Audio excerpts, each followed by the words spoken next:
Waheguru Ji Ka Khalsa, Waheguru Ji Ki Fateh. Well, if we think about it, Sikhism is being faced by many negative forces, and it's taking away our children from their tradition and their culture. These negative forces are just like a bag of potato chips. You take one, you end up having more.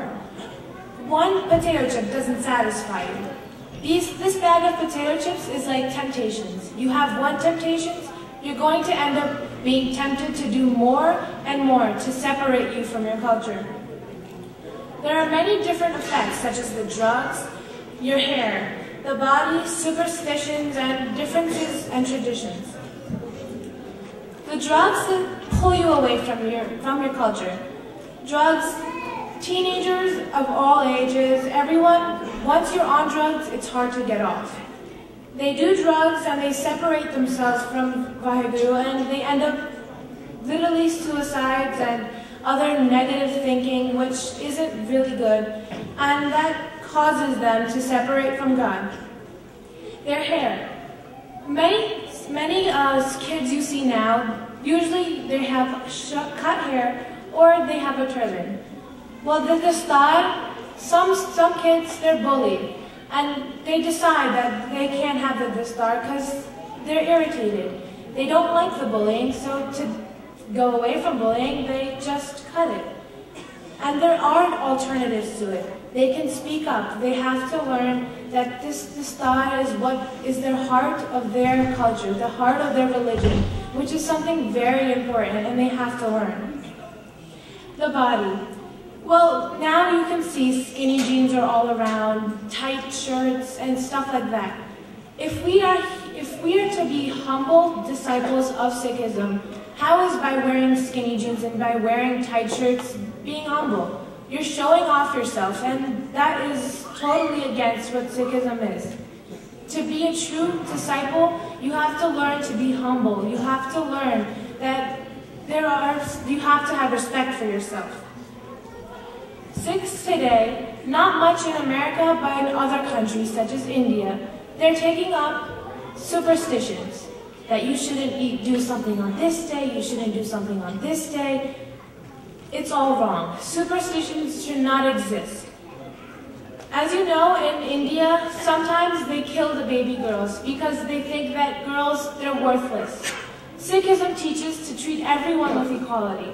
And by killing girls or by treating them without unequalness, it's taking away what the Guruji were teaching us.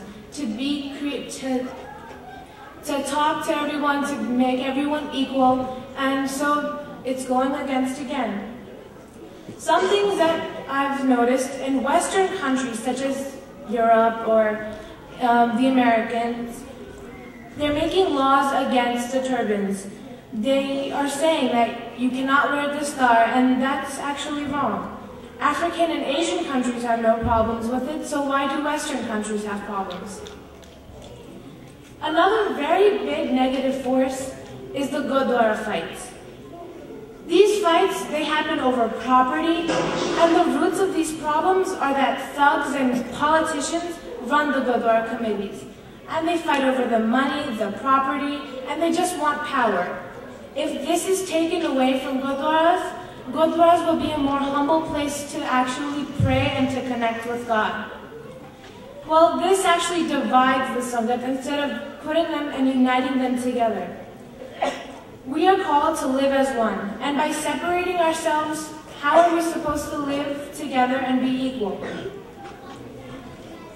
Many Sikh organizations are saying, like such as United Sikhs, they're saying they're united, but they're not. They're separate from others. And if everyone becomes together and they form their own organization, Sikhism will be stronger and the Sikh youth would learn more about their religion. And Sikhism teaches to have a simple life. They're supposed to maintain their lives in the world and uphold their responsibilities. There was a quote, "Then why get attached to what you will leave behind? Having wealth, you indulge yourself in pleasures. This is show. It is all false." Also, Sikhism teaches us to stay away from the punch, the 5 negative forces, Kaur, Krodh, Lobh, Moh, and Hankar, which is lust, anger, worldly or materialistic attachment, conceited, and greed. Also, going back to the Gurdwara's topic, Gurdwaras are supposed to be the gateway to the Guru, but instead, we're being taken away. And Gurdwara should be managed by the Sangat, and not by a small group of people. If the Gurdwara is managed by the Sangat, they'll have more idea on what's going on, and they'll be more easily connected with God. I think that if everyone works together and if everyone knows the roots of the problems in Sikhism, if they know what Sikhism is all about, they would be more successful in being united and in being together. Vaheguru Ji Ka Khalsa, Vaheguru Ji Ki Fateh.